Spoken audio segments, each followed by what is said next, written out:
First, log into SpeechWire, and on the Your Account page, click Tournament Registration, and you should see the WHSFA State Speech Festival listed. Click the link to register, and at the top you will see the time slot that you have pre-reserved for the state festival. And you can begin the process by clicking Update Your Entries to confirm that your entries are present.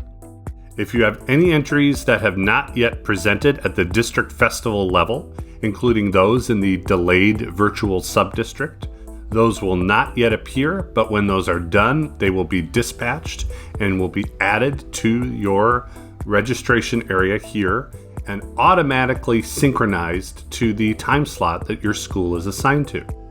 You can drop entries who are no longer eligible to participate under your school's rules or who may not be available and not interested in one of the alternative options. If you have no changes to make, you can click Return to Tournament homepage. And next, we're going to select Request Different Time or Virtual for entries. This is where you can see that all of your entries are synchronized to the time that your school has been assigned to. But let's just say Alexis Rose has to present virtually and can't go to DeForest this year. You will click Virtual for her and click Save Requests. And then we return to the homepage. And then we move on to Update Your Judges next. On the Judges screen, you will see a summary that has a table with all of the different time slots or virtual options that your students can be entered in, and the number of entries in each of those, and information about how many current or missing judges you have. By default, none of the schools have adjudicators listed, so you have to add them so you can confirm that they're actually available for the state level. So you can search for the name of a certified adjudicator and then click them to add them. Now, you will notice that it's still red up here in the table and showing no judge type specified here by the name. So I would click Edit, and then I would change the judge type to the time slot in which the school has students, and then click Save Changes. You'll also want to double check the email address listed for that particular adjudicator to make sure it's current. We will be communicating with adjudicators ahead of the festival in lieu of a formal adjudicator meeting prior to the round. And this is also really important for virtual adjudicators, obviously, because their email address is how they log in. So now we're going to return to the judge list. And you'll notice now that it shows one current judge and there are no charges. Now, we did mark one of the students as wanting virtual, but that hasn't changed anything here because the state office still has to approve them. Now, I've gone through on the state office end and approved, and now you'll see that one of the entries appears under virtual and shows that there's an entry there and a missing judge.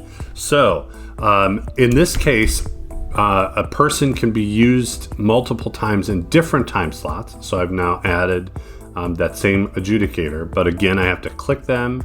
I have to select virtual, click Save Changes, and now you'll see that we have one of each of those types in each of those time slots. Turning to the contest registration homepage, there are some other icons that we'll just quickly check, like Enter Special Needs. This is where if any of your adjudicators or students has special needs, you can input the information here for their accessibility requests. Make sure that the instructions to adjudicators are what you want the adjudicator to see. The description is just for state office reference. So if it's not something applicable to adjudicators, like a food allergy or something that you want us to be aware of for the contest itself, you would just put it in the description. And then return to special needs, return to homepage. And then we can look at the current invoice as a reference point just to see how much we owe. And you can print that and it will include an invoice number for your bookkeeper. There's even a handy link to pay online with a credit card or e-check if you wish to do that. But the most important step and the step that without completion will consider your registration not finished is the confirm your entry step.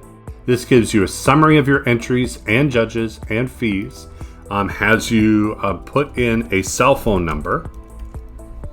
And then very important, you have to agree that you've checked adjudicators' names as well as contestant full names for each category and certified that they are accurate and eligible for participation.